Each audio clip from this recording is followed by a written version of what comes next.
New Recording in progress. promoted leader ya atau recruited leader.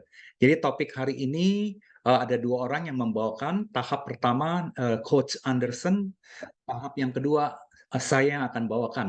Nah, saya perkenalkan diri saya dulu ya. Nama saya Freddy Leong. Buat Bapak Ibu yang belum pernah bergabung dengan kami, ya kami dari Fredway Coaching Consulting.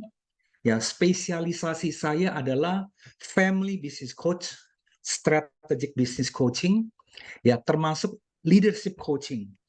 Ya, kami banyak sekali membantu banyak perusahaan Bapak Ibu bagaimana mengimplementasikan, men-set up leadership sebagai sebuah sistem, leadership sebagai sebuah budaya. Ya, jadi kita bukan hanya memberikan training, tapi kita bagaimana mendampingi klien selama 6 bulan sampai 1 tahun, kita mengimplementasikan leadership dari level atas sampai bawah. Ya, jadi rada beda dengan training ya, agak beda dengan training ya Bapak Ibu.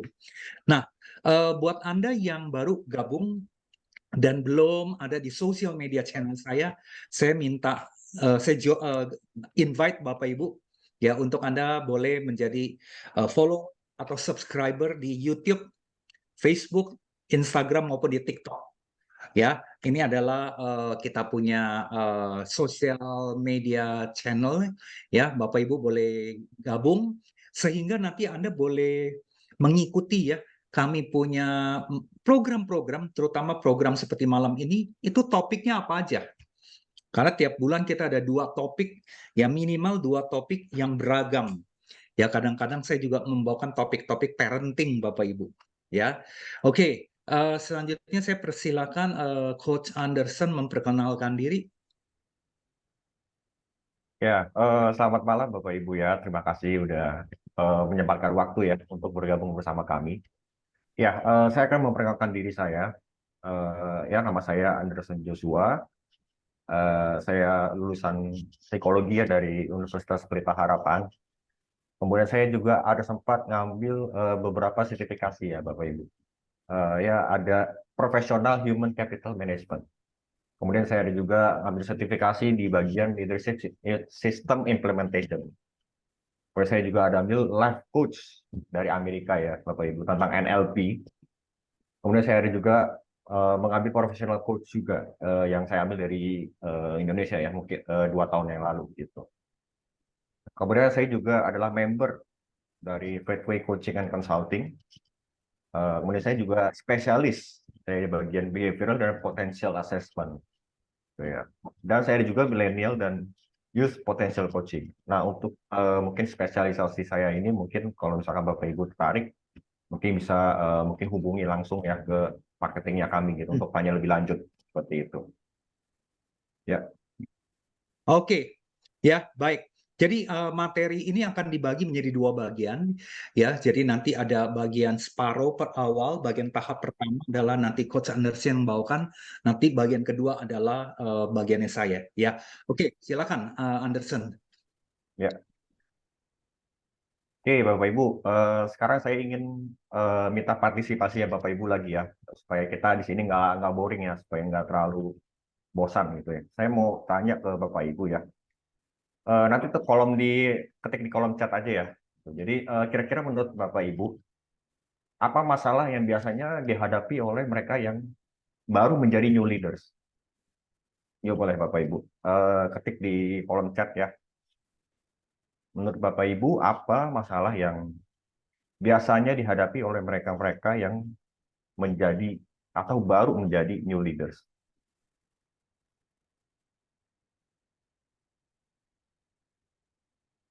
Yuk, silakan ya Bapak Ibu. Menurut Anda punya pandangan, Anda punya pengalaman, ya silakan Oke, partisipasi ya. Ketik di chat. ya udah masuk nih beberapa ya dari Setia Budi merasa nggak mampu, nggak pede, sungkan, ya betul. Dari Linda tidak bisa tegas, tidak enak dengan senior, rasa takut, tidak bisa, tidak tegas, kurang pede. Wah banyak ya, kurang pede, tidak tegas banyak. Merasa tidak enak dengan rekan kerja, ya minder, agak canggung kalau ada staff yang lebih senior. Oke, merasa kurang yakin dan tidak nyaman dengan tim. Wah, iya, iya. Banyak kan mungkin mayoritas jawabannya ini ya, lebih ke arah diri mereka sendiri gitu ya. Jadi ya, jawaban Bapak Ibu benar, nggak ada yang salah gitu ya. Ya mungkin saya akan lanjutkan ya. Jadi saya akan membahas tentang apa sih masalah yang dihadapi gitu ya. Nah, di sini saya ada mengambil beberapa masalah ya. Eh, yang pertama adalah kepemimpinan dan persahabatan. Nah, ini maksudnya seperti apa nih, Bapak Ibu? Nah, di sini adalah jika karyawan yang baru dipromosikan sebelumnya memang dia ada dekat nih sama anggota timnya mereka. Anggota timnya dia sebagai teman atau mungkin sebagai kolega gitu ya. Nah, ketika si karyawan baru yang dipromosikan, mereka mungkin akan menghadapi tantangan bagaimana memisahkan peran kepemimpinan dan hubungan persahabatan mereka gitu. Jadi mereka agak bingung gitu ya antara saya harus memimpin atau saya harus eh, menjalin hubungan persahabatan nih sama dia nih atau sama bawahannya ini nih gitu kan. Nah di sini yang sering dihadapi oleh mereka yang baru menjadi new leaders gitu ya. Kemudian yang kedua itu adalah transisi peran. Nah, di sini transisi perpindahan dari anggota tim biasa menjadi seorang pemimpin, misalkan seperti manajer, supervisor, koordinator, gitu ya. Nah, mereka tuh harus beradaptasi dengan tuntutan atau mungkin tanggung jawab yang baru dalam ya peran kepemimpinannya mereka gitu, serta mengelola tim juga, mengelola bawahan, membuat keputusan juga. Ini kan penting kan dari seorang pemimpin gitu, membuat keputusan dan pastinya memikul tanggung jawab yang lebih besar dari ya hanya seorang karyawan gitu ya. Oke, kita bisa lanjut. Ya, nah di sini saya akan membahas tentang jebakan-jebakan yang dialami oleh orang-orang yang di awal promosi nih atau orang-orang yang baru dipromosikan menjadi seorang new leader ya. Jadi yang pertama itu adalah mereka tuh membiarkan persahabatan mengganggu kepemimpinan. Nah, ini nyambung dengan poinnya saya yang sebelumnya gitu ya. Nah, di sini adalah jika si pemimpin baru ini sebelumnya memiliki hubungan persahabatan dengan teman-temannya dia, nah ini pasti mereka akan memiliki kesulitan untuk mengatur batasan atau mungkin temboknya gitu ya. Mereka akan sulit mengatur batasan itu antara hubungan pribadi dan hubungan yang lebih profesional gitu ya. Mungkin mereka sering tercampur-campur gitu. Oh saya ya udah saya bantu deh teman ini deh karena udah lama nih teman nama saya gitu udah misalkan 5 tahun udah teman nama saya jadi misalkan saya jadi manajer ya udah saya bantulah saya bantu kerjanya dia gitu. Nah ini mungkin ada konflik ya di antara bagaimana dia mengatur batasannya itu. Kemudian yang kedua mereka tidak cukup dalam memberdayakan anggota tim. Nah maksudnya bagaimana ini? Nah, di sini adalah pemimpin baru atau mungkin yang baru dipromosikan ini, mungkin mereka ragu-ragu nih, kayak takut gitu ya, mungkin seperti yang jawaban yang tadi sudah Bapak Ibu kasih ya di kolom chat ya. Mereka tuh takut untuk memberikan tanggung jawab yang lebih atau tanggung jawab yang lebih banyak kepada anggota timnya, kepada anak buahnya mereka. Gitu ya, merasa bahwa mereka tuh dapat ya menangani tugas-tugasnya itu, mereka bisa mengerjakan tugas-tugasnya itu dengan mereka sendiri, nggak usah mendelegasikan kepada si anak buah gitu ya. Padahal seharusnya untuk yang meringankan beban kerja itu mereka harus mendelegasikan kepada anak buah supaya ya sebagai satu tim kita kerja sama-sama untuk mencapai tugas yang diberikan gitu ya. Nah, oke, mungkin ya kita lanjut. Boleh mungkin dimunculin semuanya.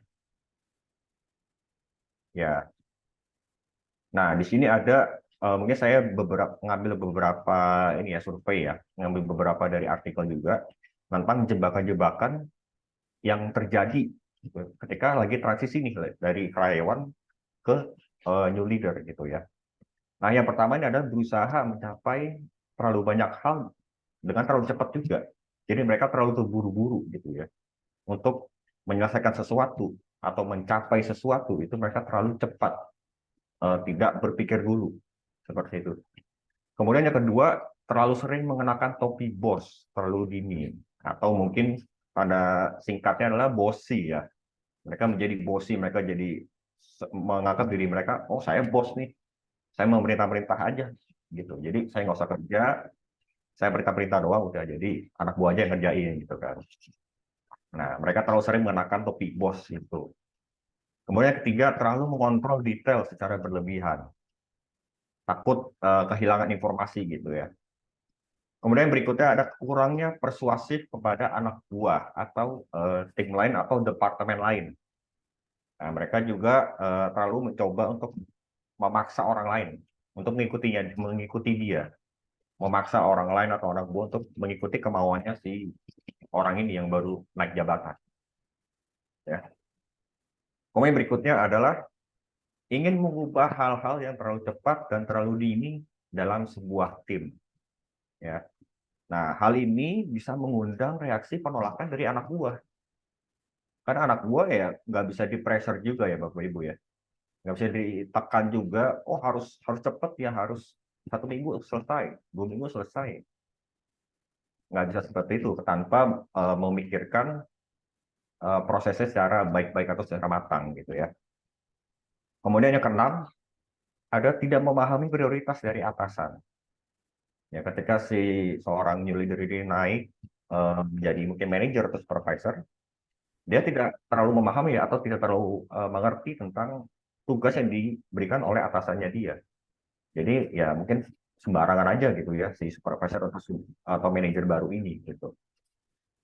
Oke, selanjutnya ya yang terakhir adalah gagal menetapkan batasan dan harapan pada atasan atau bawahan. Ya banyak lagi seperti poin saya tadi ya tentang mungkin salah satunya adalah batasan mengenai hubungan pribadi dengan hubungan profesional.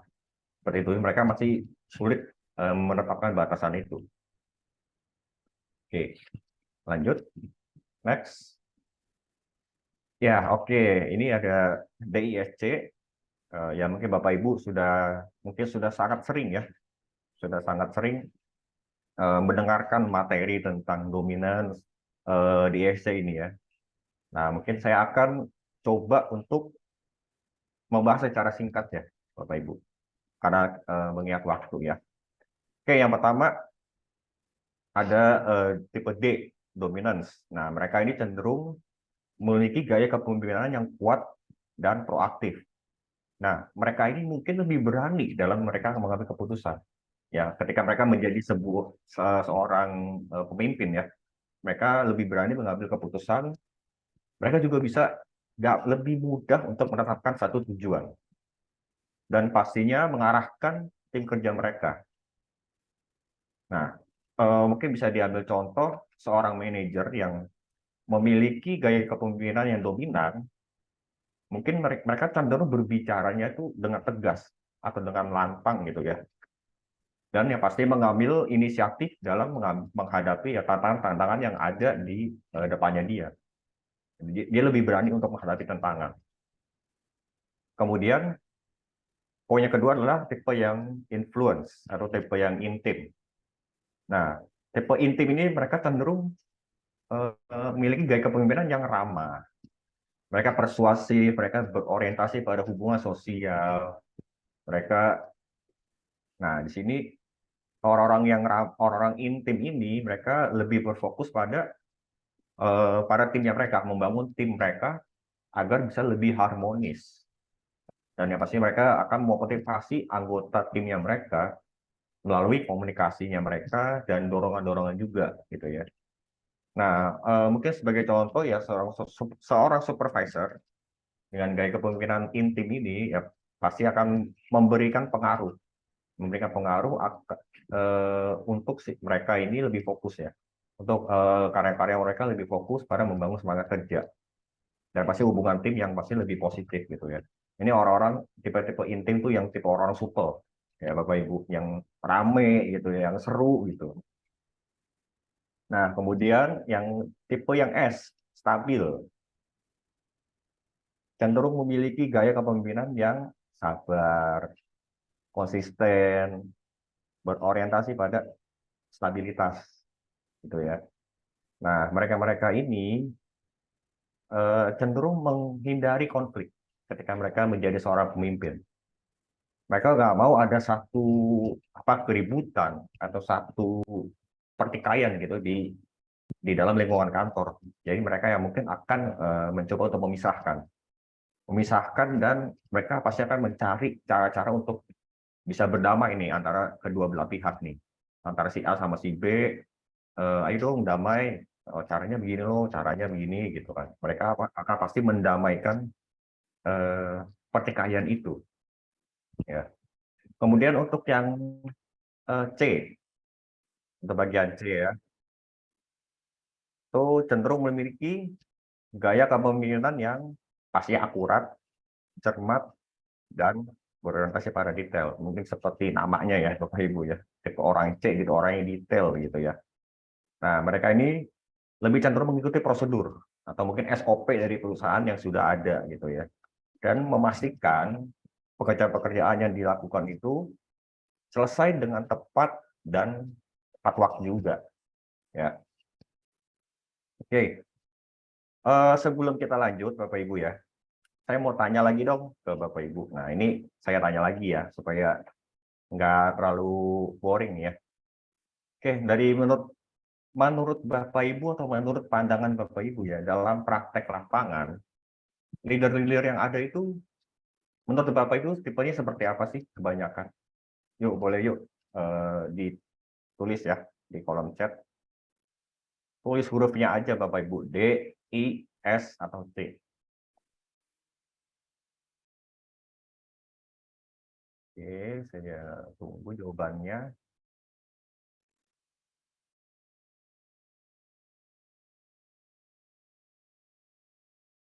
Oke, sudah banyak yang masuk ya. Oke, coba lihat dulu dari atas. Oke, ada cermat, ada dari Arial. Apakah bisa mengcombine antara D dan I? Oke, mungkin ini saya simpan dulu ya. Mungkin saya akan jawab di terakhir ya. Oke, D, D, D, D. Wah, kebanyakan D ya. Kebanyakan D nih. Bos saya I. Oke, Arial. Cermat dominan. D, D, D, D. Ya, aku I dari Prantono. Oke. Wah, kebanyakan D ya. Kebanyakan orang dominan nih yang menjadi leader. Iya, ya, nggak apa-apa. Oke, ya mayoritas jawabannya D atau I ya. Iya, oke. Ini mungkin nanti saya akan jawab tentang pertanyaan dari salah satu peserta ya. Pasti akan berhubungan dengan ini. Oke, oh ya, sebelum saya lanjut lagi Bapak Ibu ya, eh, saya ada satu informasi. Mungkin kalau misalkan Bapak Ibu mau catat, itu boleh ya. Jadi terkait dengan dominance intim, stabil, cermat, saya ada info tentang populasi di dunia. Ya, populasi orang-orang di dunia ini yang memiliki tipe-tipe DISC ini. Ya, kalau Bapak Ibu mau catat, silakan. Saya akan coba pelan-pelan. Persentasenya ya, saya akan coba dari persentasenya. Oke, dari untuk tipe D, ini persentase secara dunia, secara global itu 3%. Ya. Kemudian orang I, orang intim, itu 12%. Ya, 12%. Nah, kemudian orang S, 60%. Wah, ini banyak banget ya orang S ya, orang stabil banyak banget, 60%. Ya. Kemudian baru yang terakhir, C, orang cermat adalah orang 25%. Nah, jadi S yang nomor satu paling banyak, kemudian yang C yang nomor 2 paling banyak. Tuh ya, Bapak Ibu ya, saya harap Bapak Ibu sudah mencatat ya. Oke, Ya mungkin saya coba lanjut ya. Ini boleh next. Oke.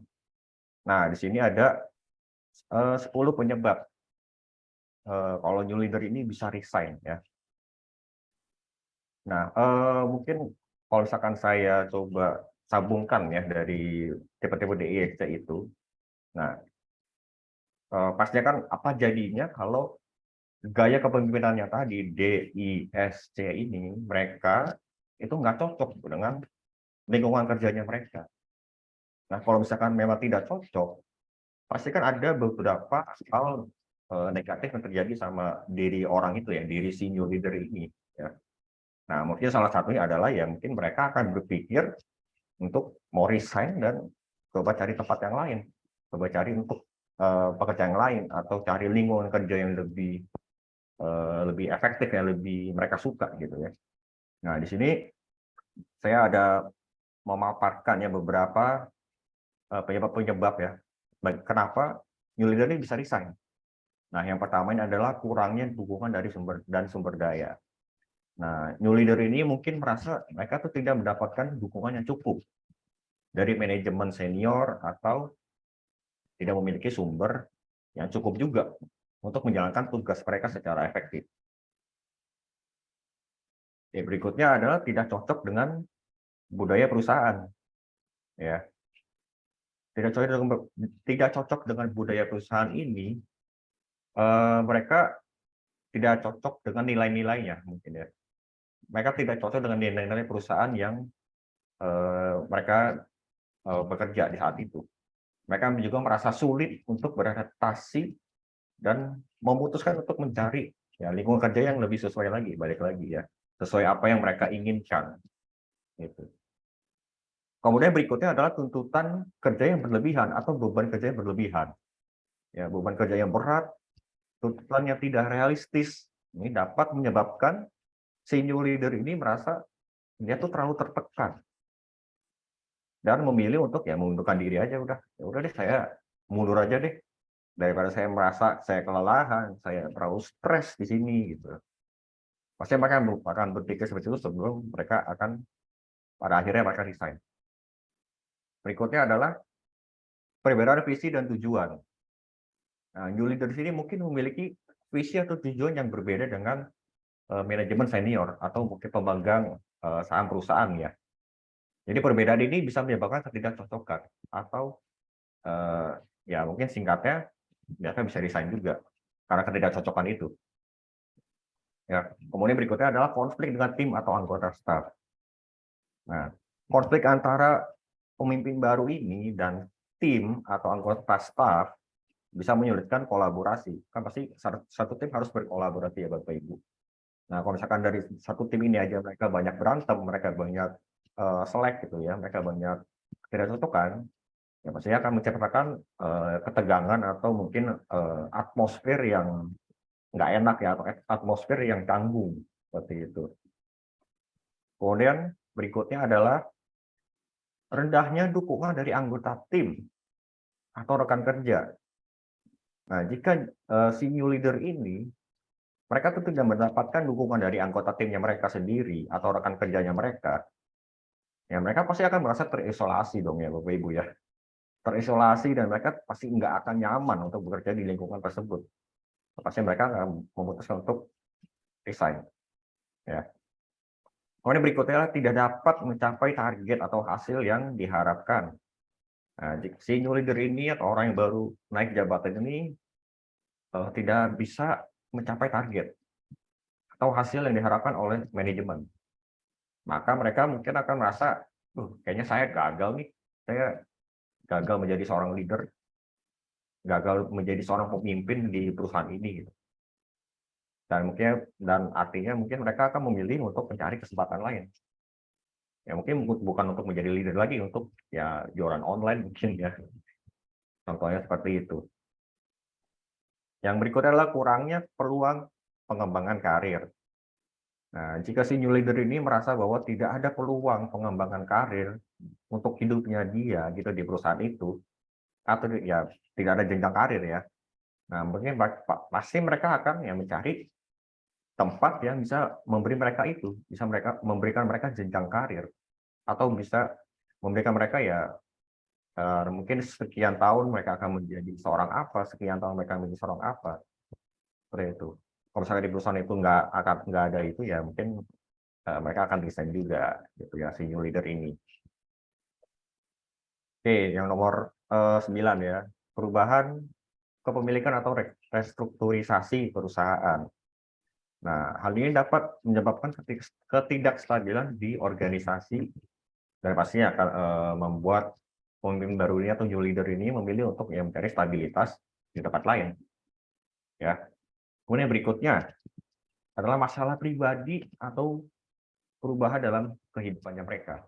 Nah, beberapa new leader mungkin menghadapi masalah pribadi atau mengalami perubahan dalam kehidupannya mereka yang menyebabkan mereka itu sulit untuk beradaptasi atau bahkan ya akhirnya mereka akan mengundurkan diri aja daripada mereka kesulitan beradaptasi di perusahaan itu. Ya, nah inilah beberapa alasan atau beberapa penyebab new leaders itu bisa resign ya, Bapak Ibu. Oke, next. Ya, jadi Bapak Ibu tadi udah dengar ya, apa sih kesulitan leader ya ketika dia dijadikan supervisor atau jadikan koordinator baru. Tadi Anda juga udah dengar pemaparan bahwa populasi manusia di dunia itu pada mayoritas adalah 60% adalah tipe S. Nah, kalau tadi Bapak Ibu jawabnya banyak yang D, atasan saya I. Nah, itu betul Bapak Ibu. Kalau udah posisinya direktur, ya GM, manager, itu kan berarti lewati saringan dari bawah ya. Nah, biasanya banyak yang orang-orang levelnya tipenya tipe D. Tapi kalau levelnya masih koordinator, masih supervisor, atau junior manager, itu masih banyak yang tipe S, Bapak Ibu. Anda boleh cek deh. Ya, tipe-tipe yang supervisor, koordinator, atau leader yang baru di tempat Anda, itu kebanyakan S. Mencari orang tipe D, mencari orang tipe I, itu susahnya setengah mati, karena memang stoknya dikit. Nah, karena mayoritas pemain baru, leader-leader baru itu adalah orang-orang tipe S. Nah, tadi kan udah dijelasin ya, orang-orang tipe S itu kalau Anda lihat ya, cenderung punya gaya kepemimpinan yang mau ada stabilitas, konsisten, sabar. Orang stabil itu ya Bapak Ibu, ada plusnya, tapi juga ada minusnya. Kurang cepat, kurang gercep gitu ya Bapak Ibu.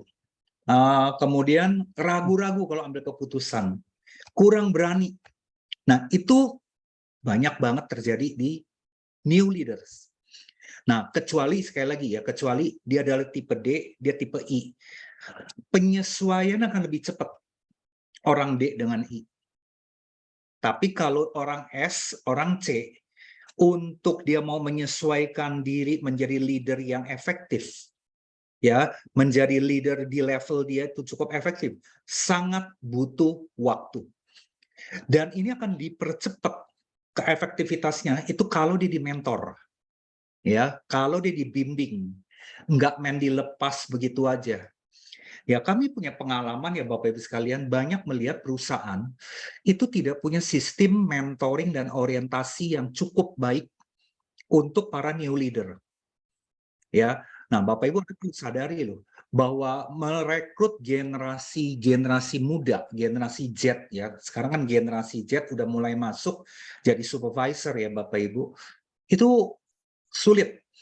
Generasi Z itu kan dikenal adalah generasi yang keluar masuk. Nah, makanya kalau di perusahaan Anda tidak ada program orientasi yang cukup baik, tidak punya orientasi program yang mementor new leader ini Bapak Ibu, apalagi dia tipe S, tipe C, wah dia akan cepat sekali check out. Ya, orang D dan I juga gitu. Dia lihat nih, waduh, saya main dilepas begitu aja ya, training cuma sekedarnya aja. Ya, kemudian atasan saya sibuk. Ya, saya disuruh cari jalan sendiri.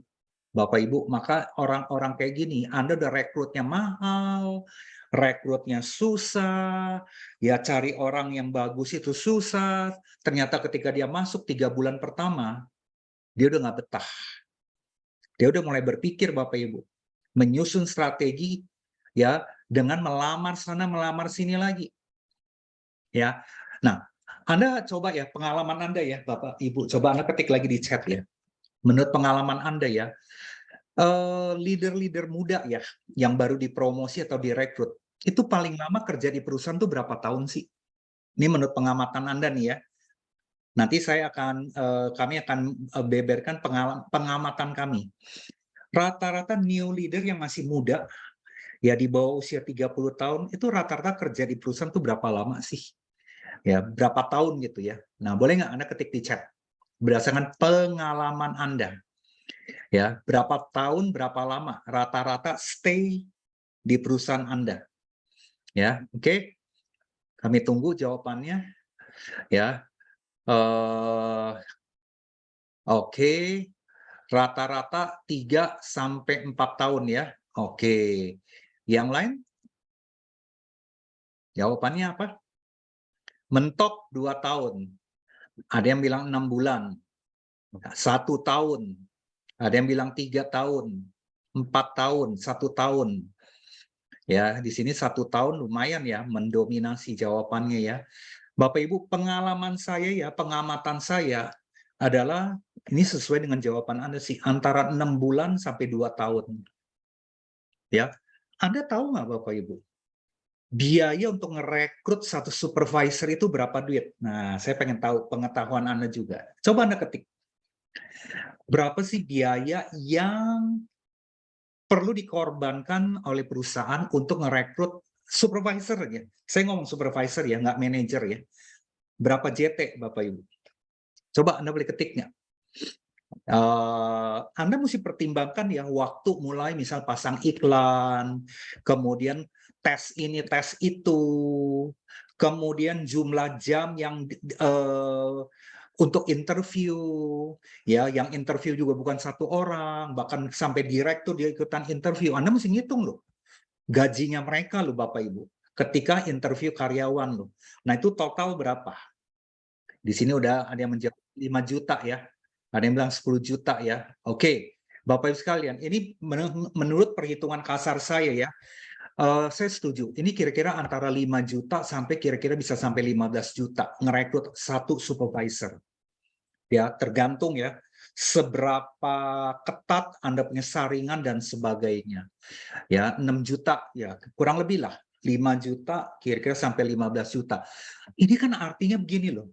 Udah ngerekrutnya susah, biayanya mahal, kita tidak rawat mereka baik-baik, makanya jangan heran 6 bulan sampai 2 tahun mereka hanya stay dengan kita. Ya, apalagi tadi udah dijelasin kenapa dia resign. Ya, Coach Anderson tadi udah jelasin ada 10 hal yang membuat leader-leader muda ini resign. Apalagi kalau ada orang-orang bagus. Ya, jadi Bapak Ibu kalau Anda perhatikan ini banyak banget terjadi di perusahaan. Ya mereka stay paling setahun 2 tahun, setahun 2 tahun, apalagi budaya kerjanya kurang kondusif ya. Nah, ada sebuah penelitian yang mengatakan begini, 3 bulan pertama mereka direkrut ya atau dipromosikan jadi leader, itu diperlakukan oleh atasannya seperti apa, akan menentukan mereka mau tetap stay di perusahaan ini atau udah mulai susun skenario untuk keluar. Banyak orang mungkin dia nggak mau baru 3 bulan, 6 bulan kerja keluar. Kan CV-nya nggak bagus ya. CV-nya jorok gitu loh Bapak Ibu. Makanya mereka udah bikin rencana, aduh gue paling di sini 1,5 tahun deh. Atau gue kerja di sini setahun deh. Atau 2 tahun deh. Mereka akan bikin keputusan kayak gitu loh sejak awalnya Bapak Ibu. Apalagi ketika dia jadi supervisor, leader yang baru, itu nggak disepot oleh atasannya. Ya itu yang membuat mereka udah cepat-cepat memutuskan check out. Yang rugi siapa? Perusahaan Bapak Ibu. Anda akan sibuk hanya ngerekrut, tetapi lupa merawat. Orang udah masuk, tapi nggak dirawat, nggak di-maintain dengan baik, tidak dikelola dengan baik. Ya, akibatnya mereka cepat-cepat check out atau mereka tidak bertumbuh menjadi leader yang baik. Ya, saya lihat kalau perusahaan-perusahaan agak yang besar ya, kelas yang konglomerat ya, itu sistem pembinaannya udah cukup bagus. Ya, tapi yang kelas skala perusahaan menengah ke bawah saya lihat malah kebanyakan nggak punya sistem. Ya, itu yang membuat Anda sulit mendapatkan leader yang berkualitas. Nah, di sini saya akan sharing 10 hal yang harus di-mentor untuk new leader. Ya, Bapak Ibu boleh catat atau nanti mau screenshot juga boleh ya. Ya, tadi kan udah dijelaskan ada 10 penyebab new leader resign. Nah, oleh karena itu kita sebisa mungkin nggak mau seperti ini. Nah, oleh karena itu, apa sih yang perlu di-mentor untuk new leader? Ya, ada 10 hal Bapak Ibu. Yang pertama, penjelasan pengenalan tentang peranan dan tanggung jawab dia harus tertulis. SOP-nya mesti jelas, KPI-nya mesti jelas. Ya, laporan apa yang dia harus buat dia juga harus dijelasin. Nah, ini biasanya ada di orientation program. Yang kedua, pelatihan dan pengembangan. Ini 3 bulan pertama intens sekali. Anda harus kasih pelatihan-pelatihan yang cukup. Terutama pelatihan bagaimana menjalankan fungsi leadership. Lawong dia masih baru kok. Anda mau expect apa dia? Dia kan mantan, dia sebenarnya kan staff. Nggak punya anak buah. Tiba-tiba sekarang dia udah punya anak buah. Nggak dikasih training gitu loh ya. Suruh secara natural untuk beradaptasi sendiri. Anda bisa bayangin nggak? Generasi Z digituin Bapak Ibu. Nah, dia udah menyusun skenario, nanti 6 bulan lagi gue akan check out dari tempat ini nih. Yang ketiga, bantu dia untuk membaur dalam tim. Ya, perkenalkan dinamika di dalam tim ini seperti apa. Nih, si bapak ini orang yang susah nih, termasuk alot nih. Si ibu itu termasuk baik nih. Ya, si orang wah dia kerja kooperatif banget nih. Bapak Ibu perlu mendampingi dulu. Bagaimana dia membaur ya, jelasin kekuatan dan kelemahan dalam tim ini. Nah, termasuk Bapak Ibu menjadi mak comblangnya. Ya, bagaimana tim yang udah ada ya harapannya terhadap Anda sebagai leader baru. Anda perlu menyatukannya. Ya, saya mau tanya Bapak Ibu ya, kalau Anda boleh ketik di chat juga ya, yang nomor 3 ini siapa yang melakukan? Ya, kalau dia supervisor ya, manajernya atau HRD.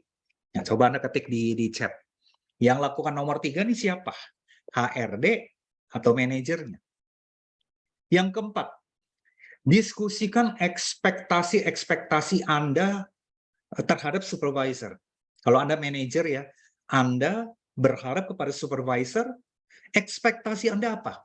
Bukan hanya target loh Bapak Ibu. Contoh nih ya Bapak Ibu ya, saya mau kamu peduli ya sebagai supervisor, menolong, saling membantu yang lain. Kalau yang lain lagi overload, ya kamu agak pedulilah, ringan tangan, bantu gitu.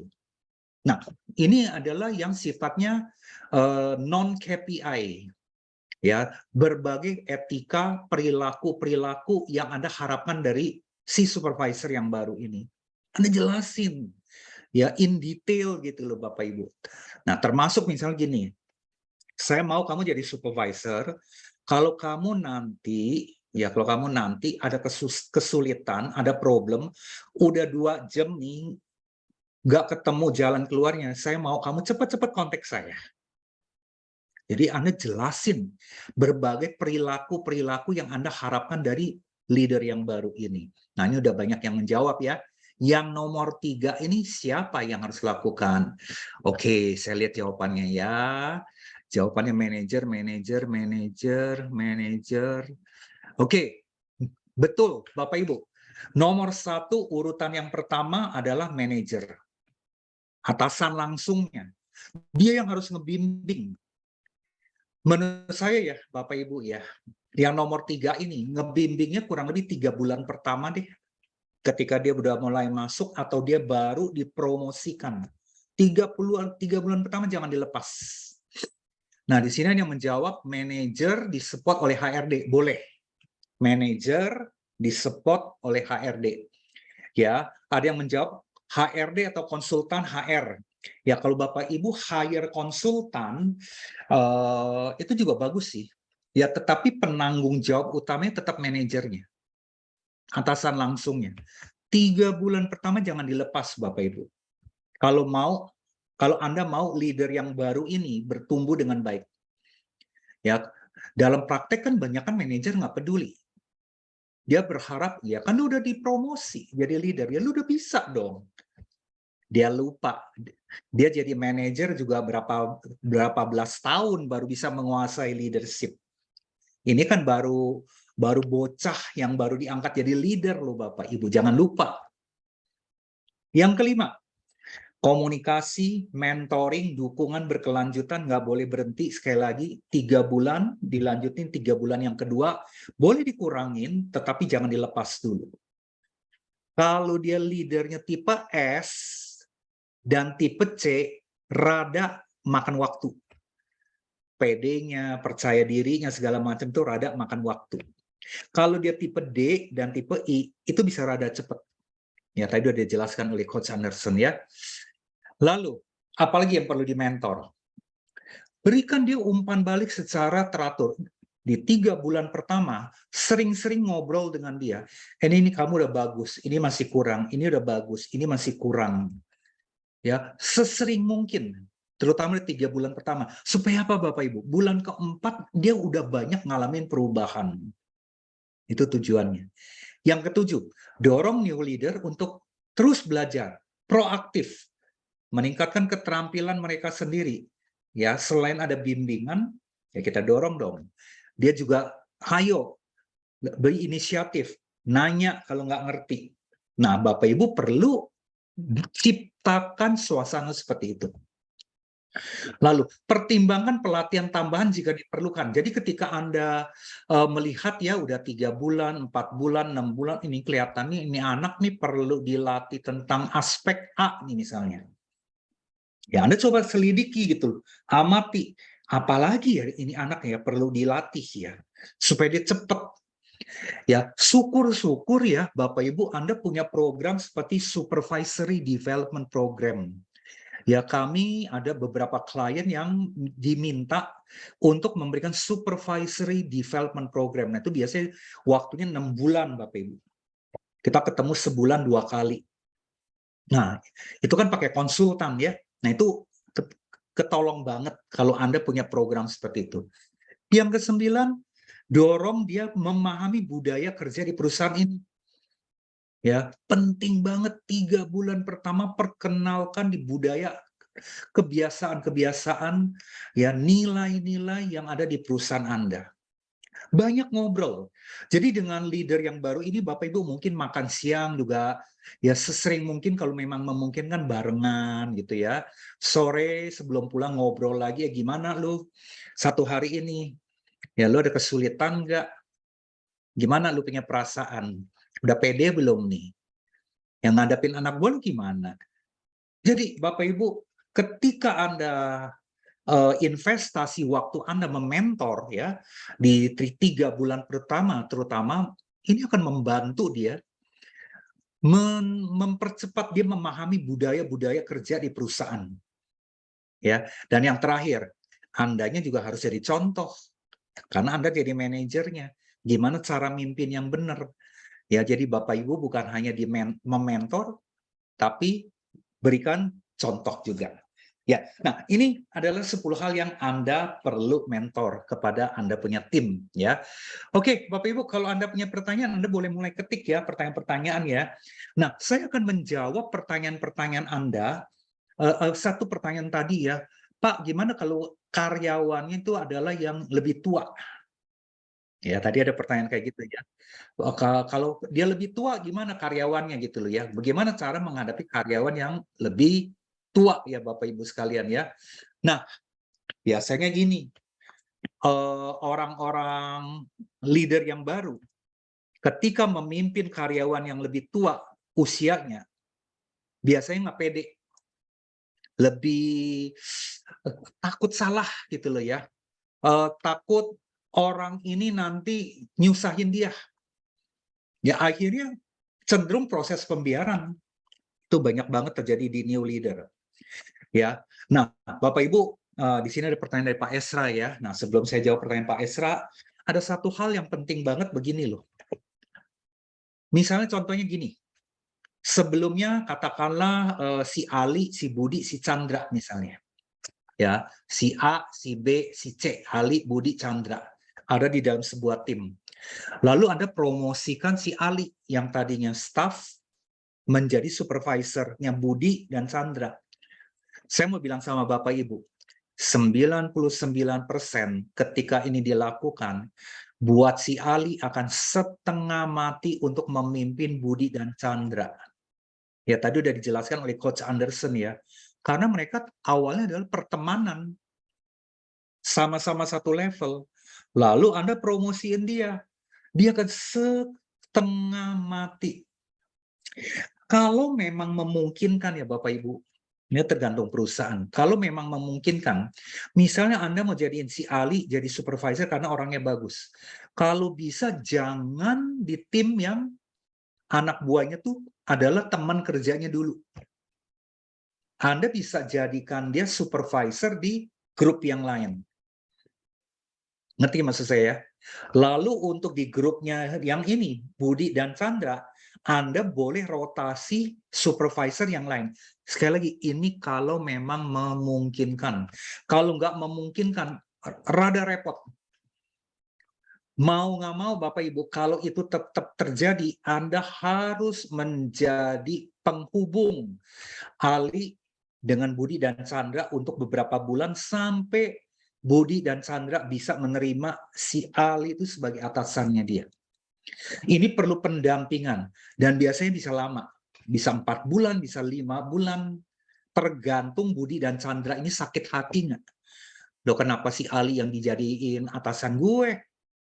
Dulu temenan, sekarang ngatur-ngatur gue. Ya, jadi dilematis banget Bapak Ibu kalau itu terjadi. Nah, jadi kalau kayak begitu Bapak Ibu yang harus mendampingi ya beberapa bulan sampai bisa menyatu. Oke, di sini ada pertanyaan nih ya. Oke, Anderson bisa bacain pertanyaan dari Pak Ezra?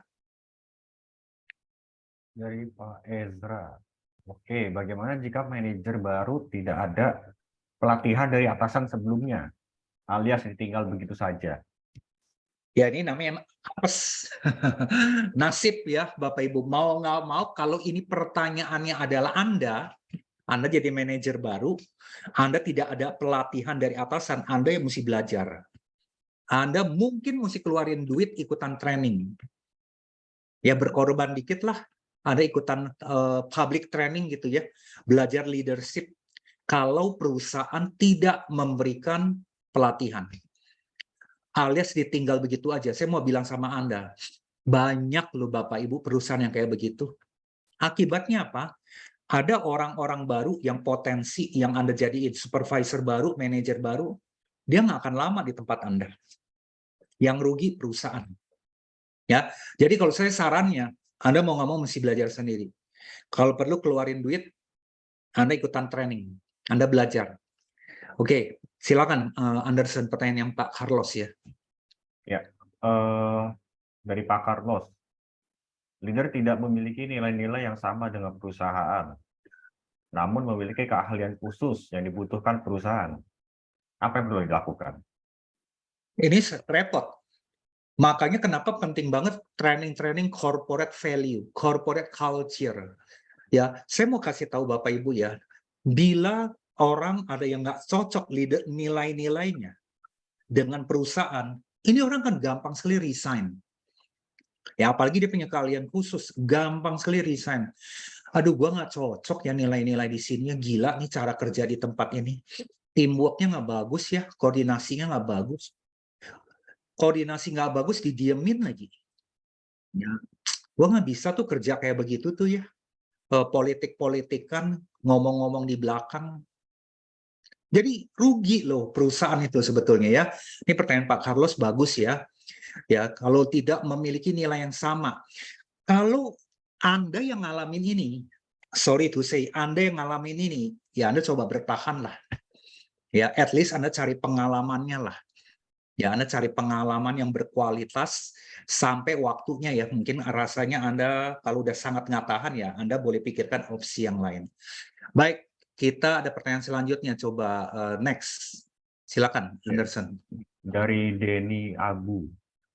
Jika ingin terus perform di perusahaan, etis atau tidak, jika kita meminta langsung ke atasan untuk mengadakan kegiatan mentoring. Oh, sangat dianjurkan. Anda yang proaktif minta hal itu. Ya, jadi untuk Pak Denny ya, ini pertanyaan Anda bagus sekali. Anda yang minta, nggak masalah. Kadang-kadang ya Anda ada dapat atasan yang tipenya cuek, ya nggak punya inisiatif gitu ya Bapak Ibu sekalian ya. Tapi ketika ada anak buahnya memberikan usulan, mungkin dia mau dengar. Jadi malah saya mengusulkan Pak Denny, Anda lakukan, minta gitu loh ya. Minta kesempatan untuk ada pelatihan, ada mentoring, ya. Atau Anda juga bisa berikan usulan kepada HRD. Ya, kepada HRD gitu ya, untuk mentoring-mentoring yang dibutuhkan, terutama di bawah Anda misalnya. Saya sangat anjurkan hal itu ya. Oke, next. Oke, Silakan. next dari Pralin Pohan. Tips dong coach, gimana gaining trust tim sendiri? Saya baru dipromosiin, saya rasa lebih susah numbuhin rasa percaya mereka karena posisi saya sama dengan mereka dulu. Terutama orang-orang mantan grup saya sendiri. Nah, ini kan terjadi kan. Ya, Ya, disebutnya di sini posisi saya sama dengan mereka dulu. Ya, jadi Bapak Ibu sekalian, ini kalau Anda ngalamin kayak gini, ya mau nggak mau ya, Anda harus minta backup dari atasan untuk kalau bisa menjadi jembatan sementara. Lalu yang kedua, saya anjurkan Anda harus punya garis yang jelas ketika kaitan dengan kerjaan dengan Anda punya tim yang dulu teman Anda. Anda bisa ngomong begini, bro and sis, di dalam tim ini gue kebetulan nih jadi koordinatornya, lu jadi tim membernya gitu loh. Ya, nah jadi kita saling menghormati dah bro, yang penting kan kita capai target masing-masing nih. Ya, gue hormati lu jadi tim member, lu hormati gue juga jadi koordinator. Jadi Bapak Ibu pakai istilah koordinator dan tim member. Jadi jangan bilang gue atasan lu anak buah gue. Nah itu kan kelihatan otoriter banget ya. Jadi Anda perlu cari waktu, tegaskan dengan mereka posisi dia apa, posisi saya di mana ketika di jam kerja. Di luar jam kerja kan kita friend lah. Ya, ini supaya target tim kita tercapai aja nih, bro. Itu ke satu. Yang kedua, kalau bisa ya Bapak Ibu, ketika Anda udah jadi atasan dengan anak buah Anda mesti harus tahu kapan Anda berakrab-akraban dan kapan Anda perlu jaga jarak. Supaya apa? Anak buah Anda, which is itu teman Anda dulu, nggak ngelunjak. Ya, jadi Anda perlu ada garis tegas yang jelas dengan mereka. Ya, lalu yang ketiga, Bapak Ibu. Nah, sama-sama mungkin sebulan sekali kita review. Kita udah sampai di mana pencapaiannya, targetnya udah sampai di mana, apa yang belum, diskusi bareng. Ya, ciptakan situasi informal di dalam diskusi itu. Ya, intinya Anda harus tempatkan diri Anda betul-betul jadi leader. Ingat, you are the leader di dalam tim ini. Ya, jadi Anda perlu mereka itu sadari mereka punya posisi apa. Ya, nah di sini kan supaya apa? Mereka itu lebih percaya kepada Anda. Nah, yang keempat tips saya, kalau Anda jadi leader, Anda mesti unjuk gigi, tunjukin Anda pinter, Anda punya kapasitas. Ini terutama ketika ada problem, ada masalah di dalam tim Anda. Anda tunjukkan kepada tim Anda bahwa Anda tuh punya kemampuan dan Anda layak di posisi supervisor. Ya, ketika anak buah Anda, teman Anda itu pada nggak bisa segala macam, tunjukin. bahwa saya mampu, saya bisa berikan solusi. Jadi orang tuh respect kepada Anda itu karena dia lihat, wah ini orang pinter nih, ya. Jadi dia bisa percaya bahwa dia bisa terima Anda jadi atasannya. Wah, lu layak sih jadi atasan gue. Karena memang lu lebih capable, lu lebih punya kompetensi. Nah, itu adalah 4 tips yang saya anjurkan Anda lakukan, ya. Oke, next silakan dibacain. Ya, berikutnya dari Karina. Pak, bagaimana new leader tipe D, tipe dominan, kesulitan dalam menyesuaikan diri dengan budaya perusahaan yang tidak sesuai dengan dia, membuat dia tidak nyaman dan menyusun perencanaan untuk resign. Nah, ini bagus ya, studi kasus ya. Anda perlu ngobrol dengan dia. Ekspektasi dia apa?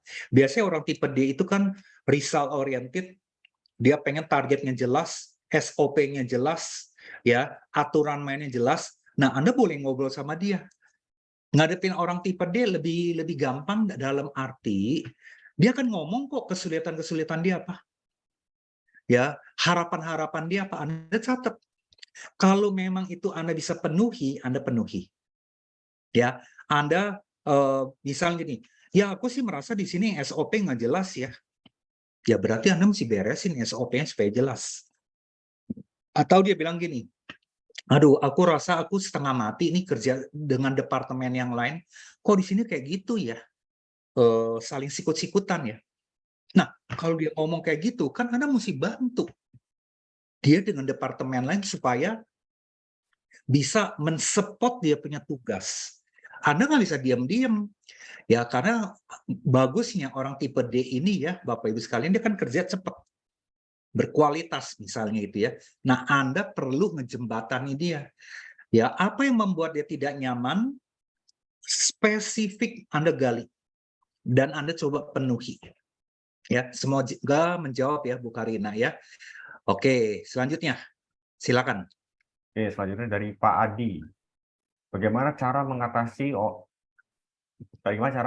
seorang leader jika mempunyai karyawan yang ikatannya tidak kuat dengan perusahaan, dengan kata lain, karyawan harian lepas. Sedangkan kita sebagai leader dituntut untuk mengatur proses secara disiplin. Apa perlu ada pendekatan khusus yang lebih ke karyawan harian lepas tersebut? Ya, ini memang repot tadi. Kesulitan Anda 2 kali lipat kalau Anda punya anak buah yang lepasan, outsourcing. Ya, nanti udah kontrak, dia nggak tahu tuh diperpanjang apa enggak. Nah, apa yang bisa Anda lakukan? Kalau saya bilang ya Bapak Ibu, memang terbatas sih yang bisa Anda lakukan. Tapi minimal satu hal yang Anda bisa lakukan dengan membuka pikiran dia. Ya, membuka pikiran karyawan-karyawan lepasan itu ketika Anda lagi santai, ngobrol dengan mereka, cari waktu, kelompok kecil aja ya, jangan kelompok besar ya Bapak Ibu. Nah, Anda bisa ngomong begini, memotivasi dia. Ya teman-teman, memang kalian nih karyawan lepasan, tapi ayo lakukan yang terbaik, jaga semangatnya kalian, ya. Kalau kalian semangatnya bagus, kerjanya bagus, kan nanti akan dievaluasi nih, bisa diperpanjang atau enggak. Kalaupun misalnya kamu diputus kontraknya dari sini, kan minimal lu punya kualitas. Ya, coba deh kalau kamu jadi ogah-ogahan, patah semangat, lu nggak punya kualitas loh. Ya, lu nggak punya kualitas, nanti lu dites lagi di tempat yang baru, bagaimana lu bisa diterima? Ayo tetap semangat, lu belajar hal yang baru, jaga semangatnya kamu. Nah, jadi Pak Adi, Anda the only way ya yang Anda bisa lakukan, buka pikirannya dia untuk dia mau belajar terus, untuk dia mau lakukan yang terbaik, itu kan demi kepentingan dia. Kalau dia berkualitas, ya semoga nanti ketika kontraknya habis, dia bisa direkrut menjadi karyawan tetap, atau dia lamar di tempat lain, dia bisa jadi karyawan tetap karena dia berkualitas. Jadi tekankan untuk belajar, berkualitas, jaga dirinya dia, berprestasi walaupun dia karyawan kontrakan. Ya, oke, silakan lanjut, Anderson. Ya, Pertanyaan dari Ibu Ida. Bagaimana caranya membuat bawahan agar bisa lebih bertanggung jawab dengan pekerjaannya tanpa harus melulu diingetin? Dan bagaimana caranya menghadapi anak buah yang kadang suka ada yang mencari kesalahan satu sama lain? Kalau Anda belajar leadership yang paket lengkap ya, karyawan itu macam-macam tipenya. Salah satu tipe karyawan, ya ada jenis karyawan yang memang modelnya perlu diingetin, tapi nggak semua kayak begitu. Ada karyawan yang dikasih tahu, dia bisa ngegelinding sendiri. Tapi ada karyawan yang jenis harus digelindingin. Jadi kalau Anda ketemu karyawan kayak begini, Anda terima nasib aja. Anda mesti memang sering ngingetin supaya target dia tercapai. Ya, karena Bapak Ibu, Anda nggak bisa ubah karakter dia. Nah, kabar buruknya, karyawan yang perlu didorong untuk digelindingin, itu rata-rata ya, ini saya bicara level karyawan ya, 50%. Ini pengalaman saya keliling berbagai perusahaan Indonesia. Kurang lebih 40-50% yang tipenya perlu diingetin. Ya, kalau Anda dapat yang kayak begitu, nggak ada jalan lain. Treatmentnya Anda adalah ngingetin. Tapi kalau Anda punya tipe karyawan yang memang inisiatifnya tinggi, itu Anda lebih longgar. Ya, kalau Anda bilang, Pak, karyawan saya tuh tipenya inisiatif banget, Pak, semua. Nggak perlu diingetin. Anda beruntung. Ya, yang beruntung kayak Anda itu nggak banyak. Kebanyakan adalah separuh dari tim Anda perlu diingetin. Terima nasib aja, Bu. Ya, karena memang fitur orangnya kayak gitu, kecuali Anda bisa ganti ya, kecuali ya. Bagaimana cara menghadapi anak buah yang suka mencari kesalahan satu sama yang lain? Ya, Anda ingetin aja. Stop ya. Tempat ini, tim ini nggak ada komplain dan blaming. Nggak ada ya cara yang menyalahkan dan mengeluh. Nah, Anda yang harus cuci otak nilai-nilai itu kepada tim Anda. Ya, semoga menjawab ya. Ini masih banyak pertanyaan. Silakan. Next. Ya, dari Pak Anton. Dari Pak Anton, bagaimana menghadapi orang lama yang memang secara pekerjaannya dia tuh sangat menguasai pekerjaannya. Dan dia selalu berkata kepada new leader, Bapak nggak paham, Bapak nggak ngerti, Bapak nggak menguasai. Bagaimana sih Bapak kan atasan? Kok saya ngajarin bla bla bla dan yang lain-lain. Seperti apa? Oke. Ya. Nah, yang ketemu yang model kayak gini ya, sekali lagi Bapak Ibu. Anda tuh jadi atasan, Anda perlu ngeluarin peluru-peluru Anda untuk menunjukkan Anda itu sebetulnya dalam aspek tertentu lebih pinter dari bawahan. Ya, contohnya Pak Anton ini misalnya ya, anak buah Anda ini lebih hebat secara teknis memang. Tapi dalam hal yang lain dia lemah banget. Nah, tunjukin bahwa Anda tuh lebih kuat dalam hal yang lain. Dia memang lebih teknisnya lebih jago.